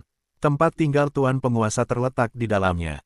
Namun, selama bertahun-tahun, tuan penguasa terus menjalani pengasingan. Terakhir kali dia kembali ke sini adalah sebelum memulai pengasingannya. Tempat ini dijaga kebersihannya oleh pelayan pribadi Johnson Bajigur yang selalu setia. Melihat tuan penguasa kembali, pelayan itu segera berlari menghampirinya dengan penuh sukacita. Tuan penguasa, akhirnya Anda mau keluar dari pengasingan. Wanita ini tampak berusia sekitar 20 tahun, sangat cantik. Namun, berapa usianya sebenarnya, Ardianto Akuba dan yang lainnya tidak dapat memastikan. Sejak mereka pertama kali bertemu tuan penguasa di era Istana Langit, wanita ini sudah berada di sisinya, dan penampilannya tetap sama tanpa perubahan sedikitpun. Tuan penguasa tersenyum saat melihat wanita ini, tampak sangat bahagia. Melihatmu tidak berubah, sungguh menyenangkan. Selama ini kau tidak pernah keluar, iya. Pelayan itu tertawa dan menjawab, saya sudah lama menunggu tuan penguasa membawa saya menjelajahi dunia luas ini. Tinggal di sini sungguh membosankan. Tuan penguasa tersenyum, tenang, aku sudah berjanji padamu dan pasti akan menepatinya. Bersiaplah, dalam beberapa hari ke depan aku akan membawamu jalan-jalan. Janji ya, tuan penguasa tidak boleh menunda lagi. Setelah itu, dia menoleh ke Ardianto Akuba dan rekannya. Kalian jangan buru-buru pergi. Aku akan membuat beberapa hidangan kecil untuk tuan penguasa. Kalian juga bisa ikut makan bersama. Ardianto Akuba dan temannya mengangguk. Jarang sekali melihat wanita itu dalam suasana hati yang begitu baik. Mereka mengikuti tuan penguasa masuk lebih dalam, menuju tempat tinggalnya. Tempat itu didekorasi dengan sangat sederhana. Ketika pendiri Istana Dunia Bawah pertama kali memasuki dunia besar ini, lingkungannya jauh lebih buruk dibandingkan sekarang. Dan tuan penguasa bukanlah orang yang suka kemewahan, sehingga kehidupan sehari-harinya pun tidak dibuat terlalu mewah. Dia memberi isyarat kepada keduanya untuk duduk, lalu mulai berbicara. Kalian pasti bisa merasakan apa yang terjadi hari ini, bukan? Apakah ini karena kelompok kalian tidak kompak, atau ada masalah dengan pihak lain? Kita hidup di dunia luas ini, dan sejak awal kita hanya bisa bertahan di sini berkat persatuan dan kepercayaan mutlak. Aku tidak ingin melihat masalah muncul sebelum kita berhasil kembali ke tempat asal kita. Mendengar ini, Ardianto Akuba berkata, Tuan, selama bertahun-tahun Anda menjalani pengasingan, kelompok kami selalu membantu keturunan 9 benua, yaitu cabang manusia yang tersisa di dunia besar setelah kota perang jatuh. Meskipun telah ditekan selama beberapa tahun, banyak dari mereka sekarang bahkan tidak tahu jati diri mereka sendiri. Namun, melihat mereka bangkit sedikit demi sedikit, itu sudah membuat kami merasa sangat puas. Sedangkan beberapa cabang lainnya, selama bertahun-tahun mereka hanya fokus pada pengasingan dan sama sekali tidak peduli dengan apa yang terjadi di luar. Saya tidak merasa apa yang saya katakan hari ini salah. Saya mohon pengertian Anda. Tuan penguasa tidak langsung memberikan penilaian, melainkan bertanya lagi. Lalu, bagaimana dengan anak muda dari 9 benua itu? Jika seperti yang kalian katakan, bukankah dia sudah bangkit? Ardianto Akuba mengangguk. Ketika dia pertama kali tiba di dunia besar ini, dia hanyalah seorang kecil dengan sedikit bakat. Tingkat kekuatannya bahkan berada di bawah Kiki Syahnarki, gadis kecil itu. Ketika wilayah rahasia terbuka saat itu, saya bahkan mengirim Kiki Syahnarki untuk membantunya. Tapi lihat sekarang, dalam beberapa tahun saja, dia telah menjadi sosok yang sulit dibendung oleh bangsa manapun. Di generasinya, tidak ada jenius dari bangsa lain yang mampu mengalahkannya. Bahkan 20 ahli tingkat alam hukum dewa pun tidak bisa menang melawannya secara langsung. Beberapa ahli dari suku mata darah bahkan gugur di tangannya. Bab 1517, 9 benua. Baru-baru ini, ratusan ahli dari suku asing mengepungnya di dalam dunia tersembunyi. Namun dia menjebak mereka dan melukai beberapa dari mereka, sehingga suku asing sekarang sama sekali kehilangan niat untuk menghadapi dia. Mereka masih belum tahu bahwa dia berasal dari 9 benua. Mendengar hal ini, mata sang tuan penguasa berkilat, jelas terkejut. Benarkah ini? Di sampingnya, Johnson Bajigur tersenyum lebar. Anak itu memang pembuat masalah. Ketika dia pertama kali datang, beberapa dari kami yang ahli dari dunia bawah turun tangan untuk melindunginya. Untungnya, caranya luar biasa, sehingga beberapa ahli pun menghargainya. Contohnya, sapi hitam itu dan orang-orang dari Gunung Dewa. Kami tidak perlu mengeluarkan banyak sumber daya, dan dia juga memiliki hubungan baik dengan Kiki Syahnarki dan Susno Toboli.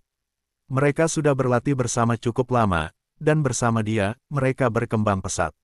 Anak itu memiliki keberuntungan besar, ini bukan sesuatu yang kami buat-buat. Sang tuan penguasa mengangguk. Jika yang kalian katakan itu benar, maka keberuntungan dan kemampuan anak ini memang luar biasa. Tak heran kalian sangat berharap padanya. Tapi apakah kalian tahu dari kekuatan mana dia berasal di 9 benua? Bisakah dia dipercaya? Dapatkah dia dijadikan sekutu? Johnson Bajigur menjawab, dia memiliki darah keturunan klan Wijaya, jadi dia bisa dipercaya. Sedangkan untuk menjadikannya sekutu, itu agak sulit untuk dikatakan. Tuan Grace Patubun dibawa kembali ke 9 benua olehnya. Tuan Grace Patubun memiliki hubungan erat dengan klan Seribu Pertempuran dan klan Wijaya, jadi dia seharusnya dilindungi oleh Tuan Grace Patubun. Dengan demikian, identitasnya pasti tidak ada masalah. Mendengar ini, sang tuan penguasa mengangguk. Anak ini kemungkinan besar akan berkembang pesat di masa depan. Kalian harus lebih perhatian padanya. Selain itu, ceritakan juga tentang kondisi ras manusia di dunia besar ini. Saya sedikit tertarik pada mereka. Dan perubahan terakhir di dunia besar juga beritahu saya. Setelah keluar dari pertapaan, saya merasa ada sesuatu yang tidak beres di sini, tapi saya tidak bisa menyebutkan apa yang salah. Rasanya, tidak seperti biasanya. Kemudian, Ardianto Akuba dan yang lainnya memberitahu dia tentang hal-hal ini dan kondisi saat ini. Setelah mendengarnya, mata sang tuan penguasa berkilat, jelas terkejut. Ras Dewa Kuno akan bangkit kembali. Itu bukan berita baik. Bahkan di puncak kejayaan Istana Langit kami mungkin tidak akan mampu menghadapi mereka di zaman itu. Apakah era baru benar-benar akan datang? Tidak perlu khawatir, Tuan. Era baru juga akan membawa kesempatan baru. Sedangkan untuk kebangkitan ras Dewa Kuno, yang bangkit baru beberapa individu kecil. Para ahli sejati belum bangkit, karena tingkat dunia besar belum cukup untuk membangkitkan mereka. Adapun di 9 benua, sepertinya dunia 9 langit bawah sedang mempertimbangkan untuk kembali ke 9 benua. Kami tidak tahu tujuan pasti mereka, tetapi berbagai tanda menunjukkan bahwa kekuatan tempur dunia 9 langit bawah saat ini sangat mengagumkan.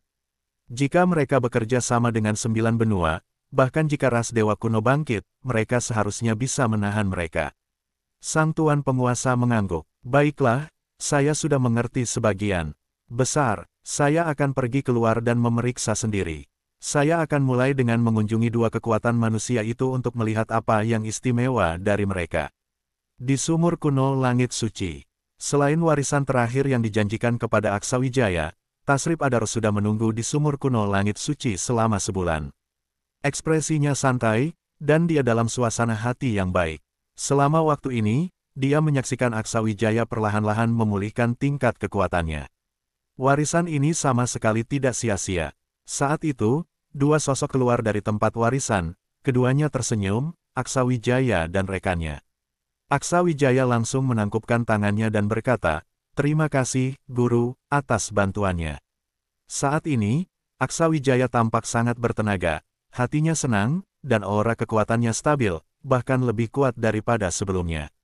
Dia benar-benar tulus berterima kasih, karena tanpa 16 warisan tingkat tinggi ini, dia tidak akan punya kesempatan untuk berkembang pada waktu ini. Saat ini mencapai tingkat seperti ini saja sudah sangat sulit, apalagi jika harus pulih sepenuhnya dalam waktu singkat. Tasrip Adaro memandangnya dengan penuh kejutan. "Kamu telah menembus batas." Aksawijaya mengangguk. "Hasil dari akumulasi yang matang. Kebetulan, melalui kesempatan kali ini, aku berhasil mencapai alam spiritual Dewa ke-9. Namun, perjalanan ke depan masih sangat panjang dan tak pasti. Aku tidak tahu kapan aku bisa menembus batas berikutnya. Aku ingin melangkah ke alam hukum dewa, tetapi itu sangat sulit." Tasrip Adaro berkata, "Jalanmu hingga mencapai tingkat ini saja sudah sangat mengagumkan. Dengan tingkatmu saat ini, menembus batas memang sulit. Sayangnya, warisan ini hanya membantumu naik 1 tingkat kecil. Aku tidak tahu apakah masih ada hal lain yang bisa kubantu." Aksawijaya merenung sejenak, lalu tiba-tiba memikirkan sesuatu. "Aku ingin melihat jalur menuju 9 langit. Entah apakah ada kesempatan." Mendengar itu, Tasrip Adaro tersenyum dan berkata, "Itu bukan masalah. Dengan posisiku, aku bisa pergi ke sana kapan saja. Baiklah, hari ini aku akan membawa kalian berdua untuk melihatnya." Tasrip Adaro kemudian memanggil harta spiritual terbangnya. Dalam waktu hampir 1 tahun terakhir ini, dia selalu mengikuti Aksawijaya dan yang lainnya, membawa mereka ke tempat-tempat warisan. Dia sendiri tidak terburu-buru untuk meningkatkan tingkatannya. Dia sangat memahami tingkat kultivasinya dan tahu bahwa menembus batas tidak semudah itu. Setelah mencapai alam keabadian dewa, kondisi hati menjadi lebih penting. Dia memiliki tekad tertentu dalam dirinya yang harus diselesaikan terlebih dahulu sebelum bisa fokus pada hal lain, agar hasilnya bisa lebih efektif.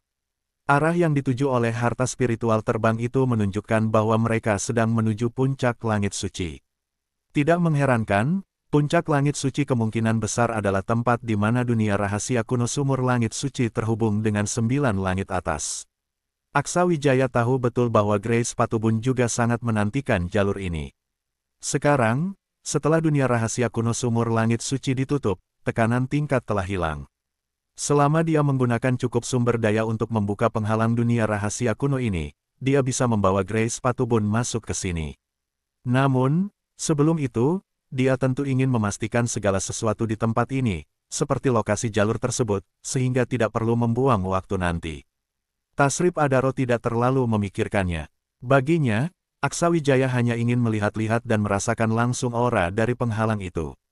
Di perjalanan, Tasrip Adaro mengingatkan, penghalang itu mengandung hukum surgawi dari 9 langit atas, jauh lebih kuat daripada di dalam dunia rahasia kuno ini. Perhatikan dengan saksama, mungkin itu akan memberikan pencerahan besar bagi kalian. Dengan tingkat pemahaman kalian yang tinggi, kalian seharusnya dapat mengambil banyak pelajaran dari ini. Jangan sia-siakan kesempatan ini. Saat tiba di luar puncak langit suci, dia menyimpan harta spiritual terbangnya. Penghalang itu telah disegel oleh para senior dengan teknik khusus di atas puncak langit suci. Dibutuhkan cara khusus untuk memasukinya. Dalam setiap kekuatan, hanya satu orang yang diizinkan masuk. Jadi, jika tidak ada aku yang memimpin, kalian tidak boleh sembarangan mendekat ke sini. Jika mengganggu orang lain di gunung ini, itu akan merepotkan. Keduanya mengangguk, menandakan bahwa mereka mengerti. Aksa Wijaya terus memperhatikan tindakan Tasrip Adaro. Ketika mendekati puncak langit suci, dia melihat Tasrip Adaro mengeluarkan sepotong batu spiritual jiwa, kemudian menggunakan energi spiritualnya untuk menyelimuti mereka berdua. Energi itu berkumpul di batu spiritual jiwa. Saat mereka berjalan menuju puncak langit suci, tiba-tiba terasa seolah-olah mereka memasuki sebuah jalur tertentu. Dalam sekejap, mereka telah berada di ketinggian, memasuki sebuah tempat rahasia yang istimewa. Seolah-olah melangkah di atas awan putih, pemandangan di sekeliling mereka sangat indah. Aksa Wijaya tidak dapat memastikan posisi tepat mereka saat ini, tetapi satu hal yang pasti, menemukan tempat ini tidaklah mudah. Kekuatan hukum surgawi di sekitarnya jelas meningkat, seperti yang dikatakan Tasrip Adaro. Tempat ini memang sangat istimewa, dan bisa disebut sebagai tempat suci yang langka untuk berlatih. Bab 1518, Segel Jalur. Tasrip Adaro membawa mereka terus terbang menuju langit. Suasana di sana sangat tenang, memungkinkan mereka merasakan perubahan energi spiritual di sekitar. Tak lama kemudian, langit di sekitar mereka mulai gelap. Ketiganya seolah-olah terbang ke alam semesta, sesuatu yang sulit dibayangkan pada hari biasa. Namun, segera saja, keadaan di sekitar semakin gelap, seakan-akan mereka telah keluar dari dunia rahasia kuno sumur langit suci ini. Tiba-tiba, sebuah formasi raksasa dengan diameter lebih dari 100 meter muncul di atas kepala mereka, memancarkan energi spiritual yang sangat kuat.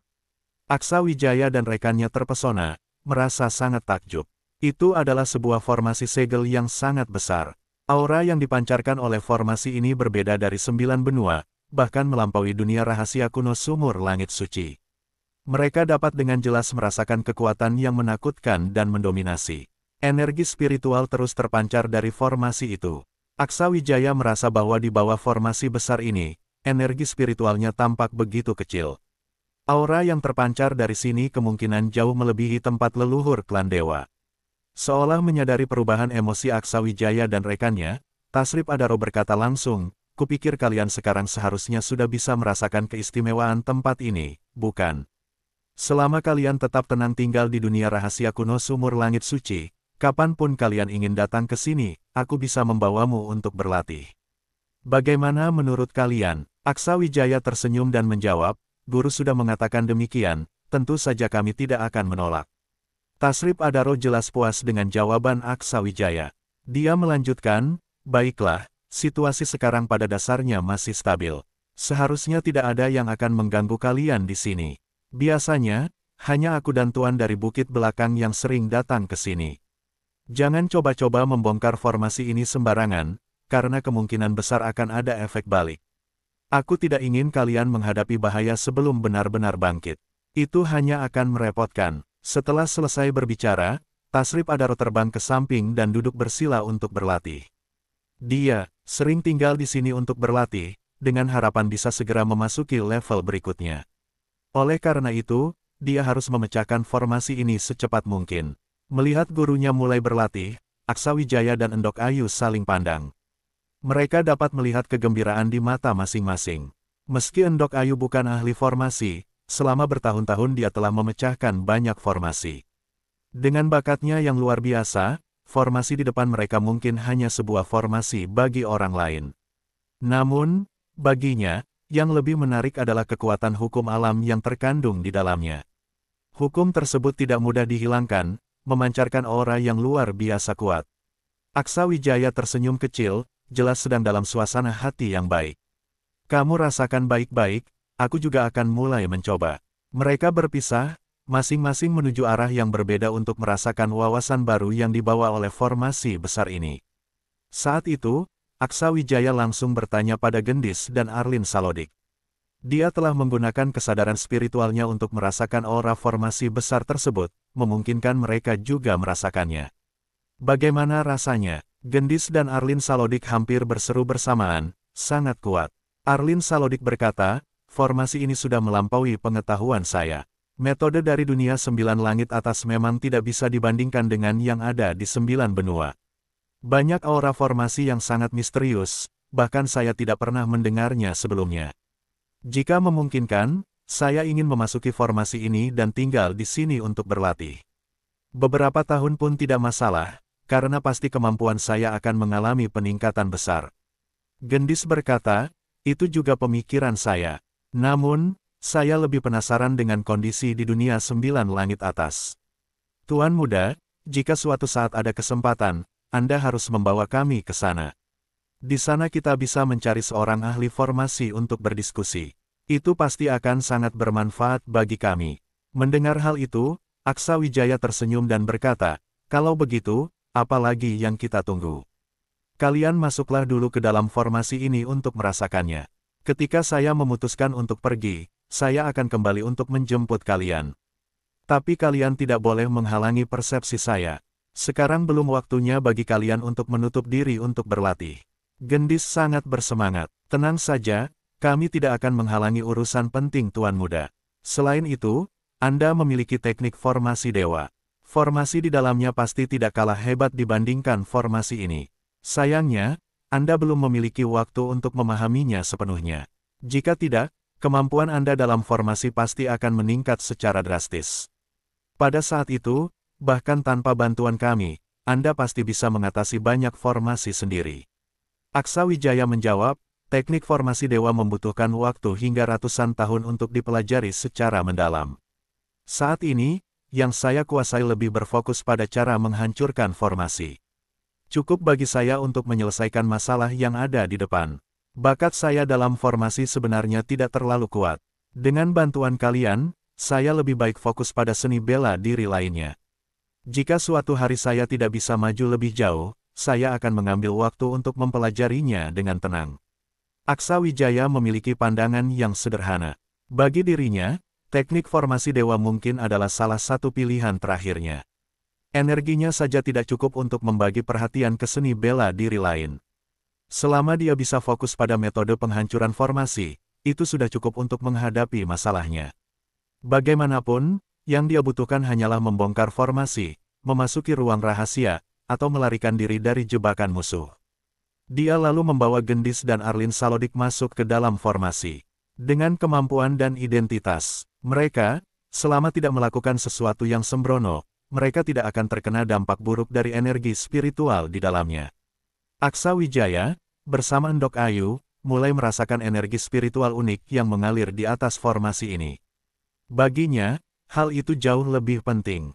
Dia perlahan memasukkan kesadarannya ke dalam formasi untuk merasakan perubahan auranya dan tidak bisa menahan rasa kagumnya. Energi spiritual di dalam formasi ini sangat melimpah hingga terasa mengguncang jiwa. Terutama ada sebagian energi yang sangat murni, berasal dari dunia 9 langit atas. Hal ini membuat Aksa Wijaya semakin penasaran. Dia yakin, dalam lingkungan seperti itu, kecepatan latihannya pasti akan meningkat pesat, jauh lebih cepat dari sekarang. Selain itu, dia bisa merasakan bahwa tekanan energi terhadap tingkatannya tidak terlalu kuat. Hal ini menunjukkan bahwa jika dia berada di dunia 9 langit atas, kecepatan latihannya akan meningkat, hambatan mungkin tidak akan sebesar sekarang, dan kemungkinan untuk menembus batas juga akan lebih mudah. Namun, untuk membongkar formasi ini, Aksa Wijaya tidak yakin. Alasannya sederhana, dengan kemampuannya saat ini, membongkar formasi ini akan membutuhkan waktu yang tidak diketahui. Bahkan, keberhasilannya pun masih menjadi tanda tanya. Aksa Wijaya biasanya membongkar formasi dengan memanfaatkan teknik formasi dewa serta kekuatan mentalnya yang kuat untuk memvisualisasikan mekanisme kerja formasi tersebut di pikirannya. Setelah itu, dia akan bekerja sama dengan Gendis dan Arlin Salodik untuk memecahkannya. Namun, di tingkat ini, diagram peta pembongkaran formasi tidak lagi efektif. Membayangkan metode pembongkaran formasi sebesar ini di pikirannya saja sudah sangat sulit. Masalah utamanya adalah formasi ini terlalu besar dan rumit, sementara kekuatan mentalnya saat ini tidak cukup untuk menanggungnya. Bahkan seorang ahli tingkat puncak di alam keabadian dewa tidak bisa membongkar formasi ini dengan cara biasa. Hal itu disebabkan oleh batasan bawaan dari formasi itu sendiri. Kekuatan sejatinya melampaui para ahli di tingkat alam keabadian dewa. Itu adalah kekuatan yang tidak bisa dicapainya sekarang. Untuk membongkar formasi ini, setidaknya dia harus mencapai tingkat alam jalan hidup dewa. Namun, mencapai alam jalan hidup dewa di 9 benua adalah perjalanan yang sangat sulit dengan rintangan tak terhitung banyaknya di depannya. Namun, kesempatan untuk merasakan energi spiritual khusus seperti ini jelas tidak akan disia-siakan oleh Aksa Wijaya. Dia tidak akan tinggal lama di sini. Sebelum pergi, dia tentu akan memanfaatkan waktu sebaik mungkin untuk memahami energi ini. Bab 1519, Rencana Masa Depan. Kekuatan hukum dari dunia 9 langit atas ini membuatnya dapat merasakan banyak hal yang sebelumnya tidak pernah dia pahami. Kekuatan hukum adalah hal yang sangat unik, yang tidak dapat dijangkau oleh orang biasa, namun ketika seseorang mencapai tingkat tertentu, perbedaan yang jelas mulai terasa. Dan perbedaan antara kondisi langit yang sempurna dan yang cacat sangatlah mendalam. Tidak mudah untuk mengatakan sejauh mana 9 benua akan berkembang di masa depan, tetapi jika dibandingkan dengan dunia 9 langit atas saat ini, jaraknya sangat besar. Aksa Wijaya sangat fokus, mencari kekuatan spiritual yang bergema dengan dirinya. Seluruh tubuhnya terus menyerap energi spiritual tersebut, dan suasana hatinya sangat baik. Tasrip Adaro kadang membuka matanya untuk melihat kedua orang tersebut, dan melihat mereka mulai berlatih, dia menunjukkan ekspresi puas. Dia sangat percaya pada Aksa Wijaya, meskipun dia hampir membuang kesempatan warisan yang telah disiapkan dengan hati-hati untuknya, tetapi memberi petunjuk padanya saja sudah sangat sulit. Perasaan Tasrip Adaro sangat baik, saat ini melepaskan kekuatan spiritualnya untuk menghubungkan napasnya dengan formasi besar, mencari celah kecil dalam kemungkinan yang tampaknya mustahil. Setelah pengalaman ini, ketika Aksa Wijaya terbangun, sudah 9 hari berlalu. Endok Ayur sudah terbangun dari pengalaman lebih dulu darinya.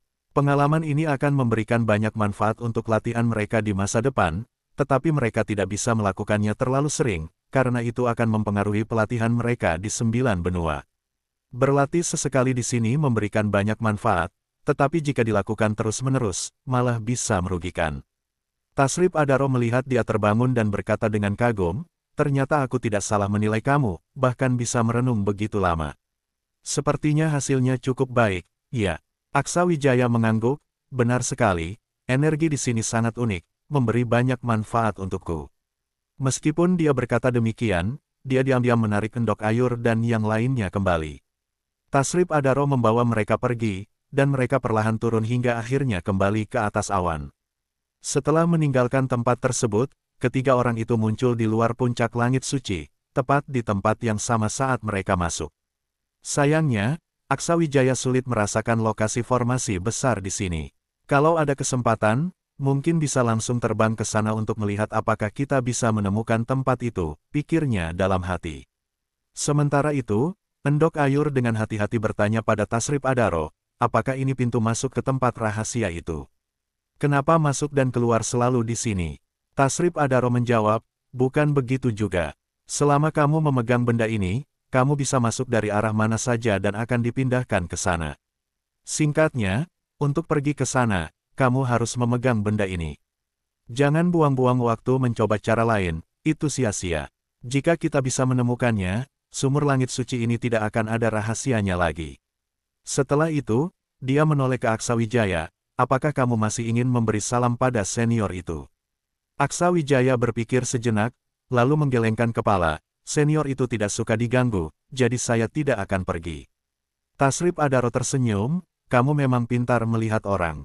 Kalau begitu, mari kita kembali ke sekte. Kamu juga perlu mengenal lebih dekat dengan para murid di sana. Beberapa hari kemudian, mereka kembali ke sekte. Pimpinan sekte keluar untuk menyambut mereka dengan senang hati. Selama waktu ini, Aksa Wijaya mulai merasa lebih baik terhadap Tasrip Adaro, setidaknya tidak sekeras sebelumnya. Namun, dia tidak bisa tinggal di sini. Dia bisa dengan mudah menyiapkan formasi besar menggunakan materialnya, dan meskipun kualitas batu pemutus ruang yang dia miliki tidak terlalu tinggi, cukup untuk membuat formasi dan meninggalkan sumur langit suci ini. Namun, jika dia pergi begitu saja, itu bisa membuat Tasrip Adaro kecewa, karena Tasrip Adaro sudah berkorban banyak untuk Aksa Wijaya, bahkan memberikan kesempatan warisan yang hanya bisa dipakai sekali. Setelah berpikir panjang, Aksa Wijaya. Pada malam itu, ditemani oleh Endok Ayu, Aksa Wijaya menulis 99 resep obat di atas kulit binatang. Barang ini sangat langka di dunia rahasia kuno sumur langit suci, Bahkan di dunia luar sekalipun, resep-resep obat Aksawijaya pasti akan diperebutkan oleh berbagai kekuatan besar. Dari 99 resep tersebut, 30 diantaranya adalah resep obat rahasia, yang nilainya tak ternilai. Resep-resep ini memiliki kualitas mulai dari tingkat bumi hingga tingkat raja, semuanya berasal dari aliran yang sama. Jika seorang alkemis memiliki bakat yang cukup, dengan memanfaatkan 99 resep ini, mereka pasti dapat terus meningkatkan potensi mereka dalam seni alkimia. Aksawijaya tidak memiliki cara lain untuk membantu Tasrip Adaro, jadi dia menggunakan cara ini agar merasa lebih lega. Tak hanya itu, Aksawijaya juga khusus membuat serangkaian pil tingkat langit dalam berbagai jenis. Pil-pil ini disiapkan untuk hadiah penghargaan bagi sekte, yang sangat sesuai mengingat kekurangan pil di tempat ini. Setelah semua persiapan selesai, Aksawijaya memutuskan untuk menemui Tasrip Adaro. Beberapa hari terakhir, Tasrip Adaro terlihat sangat bahagia. Wajahnya selalu dihiasi senyuman. Sejak kembali dari menerima warisan, Aksawijaya dengan patuh tinggal di pegunungan belakang untuk berlatih, ditemani oleh gadis cantik itu. Seolah-olah dia telah memutuskan untuk menetap di sini dengan tenang, yang tentu saja merupakan kabar baik bagi sekte. Hal ini memungkinkan Tasrip Adaro untuk sepenuhnya fokus mencari cara kembali ke dunia 9 langit atas. Pada pagi itu, ketika Tasrip Adaro baru saja keluar dari kediamannya, dia melihat Aksawijaya berdiri di luar, tampaknya telah menunggu selama beberapa waktu. "Anak baik, kau mencariku untuk apa?"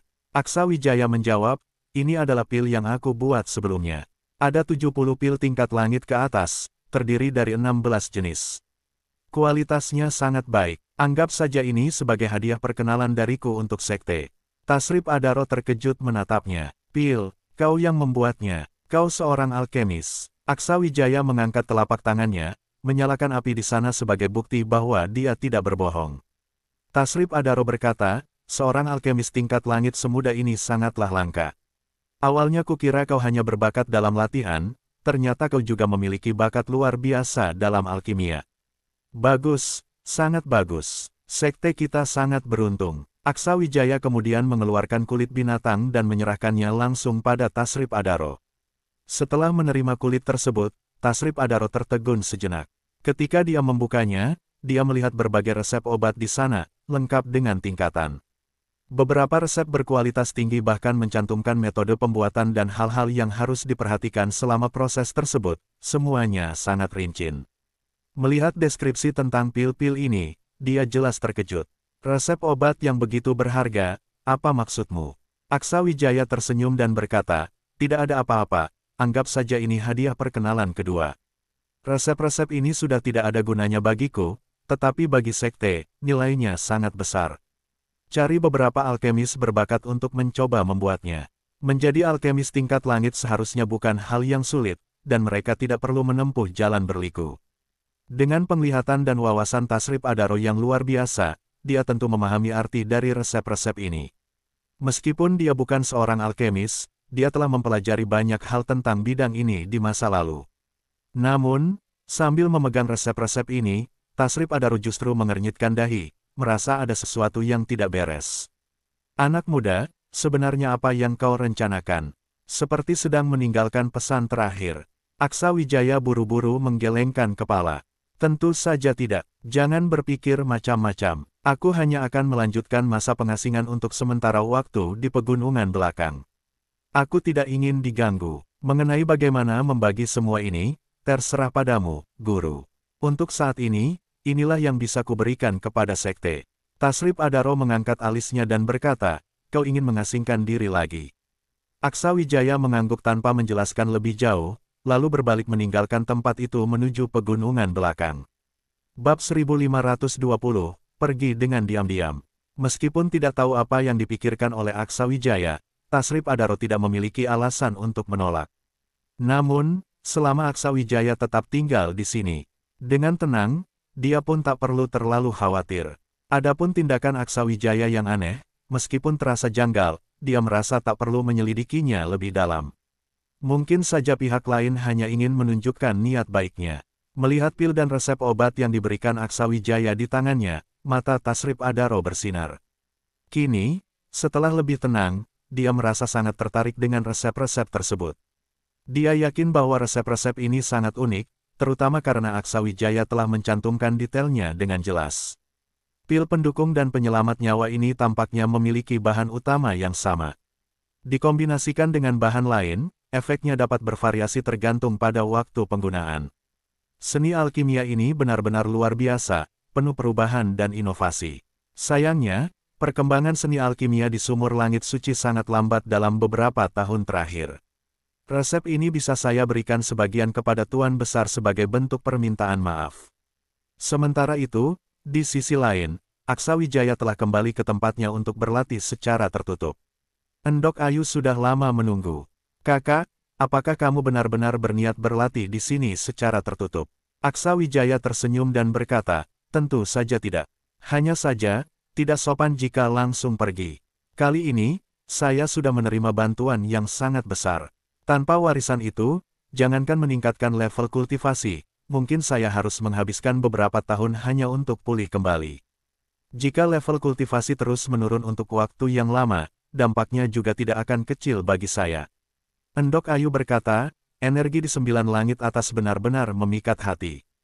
Kalau ada kesempatan, kakak harus membawaku ke sana, ya.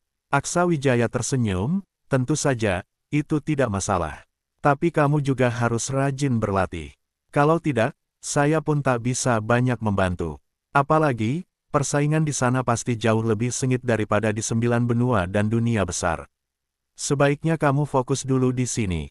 Selain itu, perubahan besar sedang terjadi di dunia besar. Klan Dewa Kuno mulai bermunculan. Saat saya kembali terakhir kali, banyak jenius dari keluarga kerajaan di tingkatan alam hukum dewa bermunculan, dan tingkat dunia besar itu juga sepertinya sedang meningkat. Mendengar itu, Endok Ayu tampak terkejut. Apakah itu benar? Apakah aku pernah berbohong padamu? Gunung Dewa juga sedang mencarimu kemana-mana.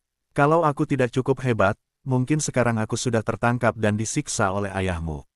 Wajah Endok Ayu memerah. Dia tahu bahwa dengan kekuatan ayahnya, cepat atau lambat dia akan mengetahui bahwa dia telah dibawa pergi oleh Aksa Wijaya. Aku tidak ingin kembali. Aksa Wijaya tersenyum, aku juga tidak memintamu untuk kembali.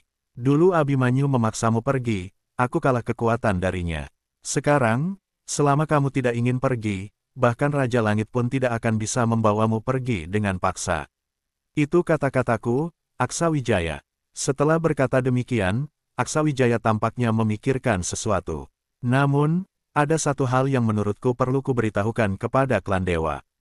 Sayangnya, aku belum pernah punya kesempatan, jadi sulit bagiku untuk banyak bicara.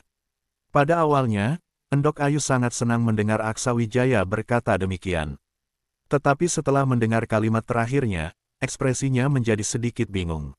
Apa itu? Aksa Wijaya berkata, ini tentang kebangkitan klan Dewa Kuno. Aku tidak tahu apakah klanmu tahu tentang situasi masa lalu. Namun, berdasarkan pemahamanku, klan Dewa Kuno itu sangat merepotkan. Mereka memiliki standar yang sangat tinggi terhadap garis keturunan dan wilayah kekuasaan. Dalam pandangan mereka, klan Dewa saat ini tidak memiliki status apapun. Jika klan Dewa Kuno kembali, itu mungkin akan membawa ancaman besar bagi klanmu. Posisi klan Dewa pasti akan terpengaruh, dan dampaknya tidak akan kecil. Bahkan, hukuman juga bukan hal yang mustahil. Mendengar kata-kata itu, alis Endok Ayu sedikit berkerut. Sepertinya ayahku mungkin pernah mengalami masa itu. Mungkin saja ada jalan keluar lain. Tapi, karena kakak merasa khawatir, saat nanti pulang, tolong sampaikan pesan untukku ke Gunung Dewa saja. Aksa Wijaya tersenyum dan berkata, kau benar-benar tidak berniat muncul lagi, ya. Tapi tidak masalah, aku akan melakukan apa yang kau katakan. Namun, perlu kau tahu, ini bukan pendapatku pribadi. Ada seorang anggota murni dari klan Dewa di sisiku. Peringatannya tidak mungkin salah. Pergantian kekuasaan di Gunung Dewa adalah sesuatu yang pasti. Meski mungkin tidak terlalu berdampak bagi rakyat biasa, paling hanya dipindahkan dari gunung ke tempat lain, namun bagi para petinggi, kemungkinan besar mereka akan dimintai pertanggungjawaban. Apa yang akan terjadi, aku juga tidak berani berspekulasi. Tapi jika ini berasal dari si kecil, pasti ada dasarnya. Endok Ayu tersenyum dan berkata, tidak apa-apa. Aku rasa ayahku pasti memiliki cara untuk melindungi dirinya. Melihatnya begitu tenang, Aksa Wijaya tidak berkata lebih lanjut. Ia mengaktifkan formasi di tempat retret ini. Formasi ini dirancang olehnya sendiri dengan bahan-bahan terbaik dan dilengkapi dengan formasi pengumpulan energi spiritual, sehingga bisa terus berfungsi bahkan saat dia tidak ada di sana. Ia meminta Gendis dan Arlin Salodik untuk mulai merancang formasi teleportasi yang pernah dibuat oleh sapi hitam. Aksa Wijaya menyerahkan batu pemutus ruang dan bahan-bahan yang diperlukan kepada mereka. Sementara itu, ia meninggalkan sepotong kesadaran spiritual, merekamnya dalam batu permata, dan meletakkannya di tempat yang mencolok di atas meja. Ia pasti akan kembali ke tempat ini suatu hari nanti. Namun, jika di tengah jalan Tasrip Adaro menerobos masuk, pesan yang ia tinggalkan ini mungkin akan membuat hatinya lebih tenang. Mengenai sekte ini, Aksa Wijaya tentu saja tidak melanggar janjinya. Meskipun dia tidak akan tinggal, dia berjanji akan membantu mereka di masa depan jika ada kesempatan. Namun, Aksa Wijaya lebih merekomendasikan mereka untuk pergi ke 9 benua. Dengan kekuatan sekte mereka saat ini, meski kembali ke dunia 9 langit atas, apa yang bisa mereka lakukan? Tidak akan lebih baik daripada berkembang di 9 benua. Lebih baik masuk ke 9 benua terlebih dahulu. Ketika salah satu dari mereka cukup kuat untuk mencapai dunia 9 langit atas, dia akan membantu membuka jalur menuju dunia rahasia kuno sumur langit suci. Namun, sekarang bukan saat yang tepat untuk membicarakan rencana itu. Berdasarkan pemahamannya tentang penghalang jalur tersebut, Tasrip Adaro tidak akan bisa meninggalkan tempat ini dalam beberapa tahun ke depan.